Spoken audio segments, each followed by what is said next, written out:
Meron din ako nakitang mga grupo, at saka mga abogado, na ngayon dinidispute nila yung stand na ito ng Integrated Bar of the Philippines. Marami yan, hindi na ako magbabanggit isa-isa.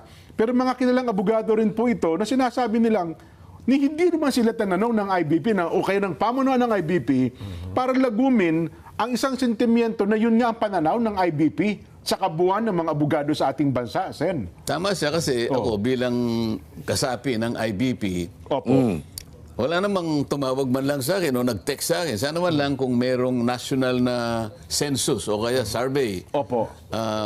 Kunyari, pinasasagot kami. Okay ba itong... Pinadala ko naman yung statement. Opo, ito yung stand natin.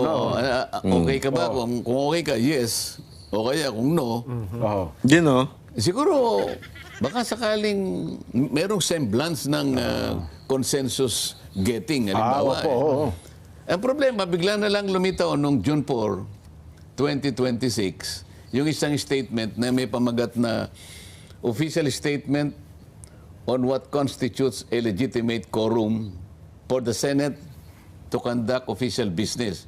Yung statement din, Kuya Benny, ay attributed sa isang entity na ito nga, IBP, official statement nakalagay, pero nanggaling sa Office of the Director for National Communications. Pero pinalalabas nila, IBP, official statement. Ngayon, kinakailangan malaman ng ating mga kababayan na meron pong regulasyon ng rules of court natin na kung saan yung... legal operations ng IBP ay nakasalig din sa rules of court na pinromulgate ng ating Korte Suprema. Meron pala Ibig sabihin, lahat ng gagawin, lahat ng tuntunin, nakasalig dun sa Rule 139-A. Ito kasi yung tuntunin na kumakatawan sa IBP. Hindi yun? Isa yun. At po pwede rin gamitin yung kanyang, yung bylaws ng IBP na may petsang 1974. Itong IBP bylaws, tinangka itong i-revise sa dalawang bagay. Una, yung kung paano i-amend nila yung election method at saka yung election matters. Basta po sa election lang. Sa pamunuan po ng IBP. Sa pamunuan ng IBP. At yung isa naman ay yung mga members ng IBP na maaaring...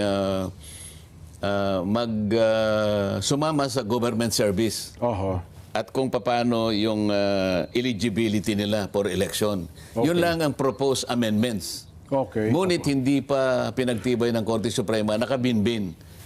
So, meron lamang proposed revision doon sa dalawang bagay na binanggit ko.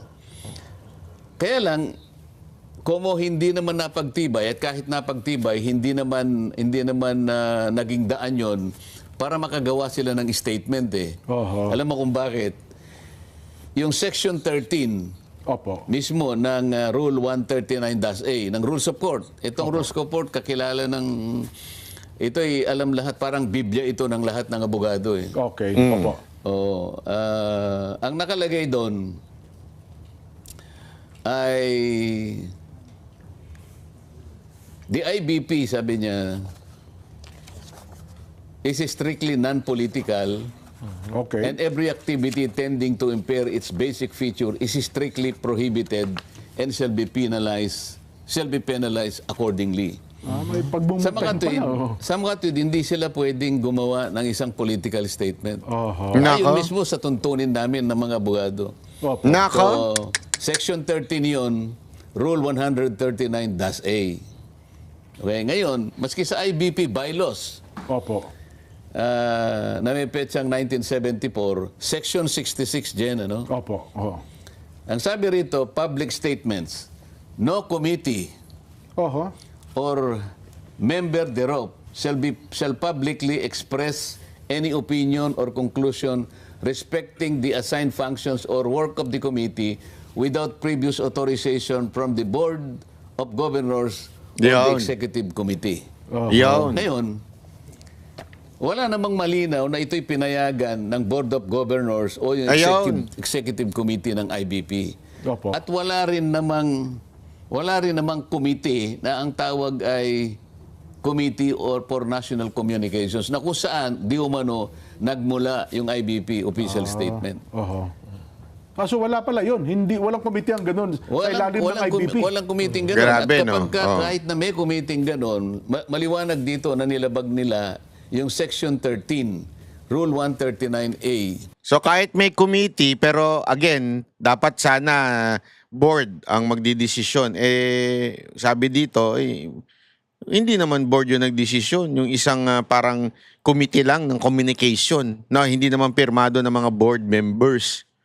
Pero given, let's say, totoo na meron from the board members, hindi pa rin sila pwede dapat magbigay ng opinion about politics. IBP, Rules of court. Rules of court. Rules of court. Hindi kaya may nabayaran dyan. Ako, nagtatanong lang ako kasi kung malaking bayad dyan, naku po, lahat gagawin basta sa pera ngayon. Alam mo, sabi nga, eto totoo ito ito, walang biro ito Sabi nga, di ba, ngayon pinag-uusapan yung pag-build ng third temple, alam niyo yun? Basta hanapin nyo na lang sa Revelations. Yung prophecy about the third temple, malapit na. As in, pinapanood ko nga Tapos ang isa talagang senyales ay yung lovers of themselves. Yun. Talagang ngayon, dumadami talagang yung sarili iniisip. Hindi na iniisip yung eternity. Kasi iniisip na lang talaga ako, sarili. Sarili lang. Yun lang. Pera. Kung paano mabubuhay sa mundo na to. Ganon Parang kung tawagin namin ito, rules of procedure. Ang mga abogado parang Biblia nila ito Ito yung pinagmumula ng tinatawag na remedial law. Okay. Karaniwan ay kinakabisa yun, lalo na yung mga practicing lawyers.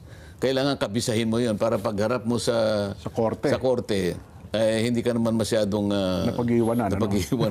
Kasi yun na palang rules of court. Ngayon, kung ito ay alam nila, hindi dapat sila gumawa ng IBP official statement. At kung ito'y pinayagan ng Board of Governors o yung Executive Committee, makakalabag sila rito. Kung hindi naman pinayagan, bakit lumitaw yung IBP official statement? Sino ang promotor dito? Kaya maliwanag, tingnan mo dapat sana yung IBP, nung makita nila ito, teka muna, saan ang galing yun? Pinayagan ba natin yun?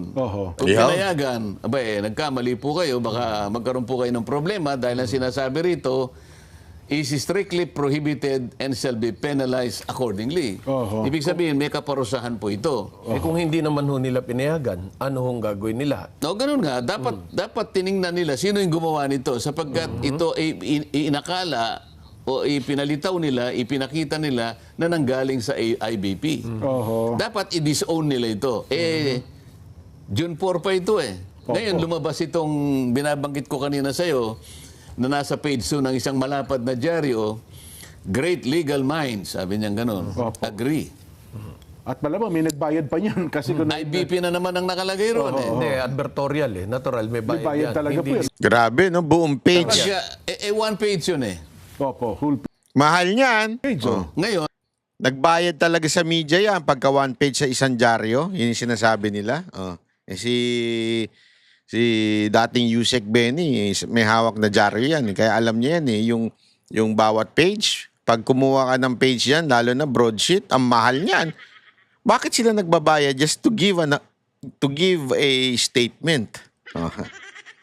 Alam niyo na.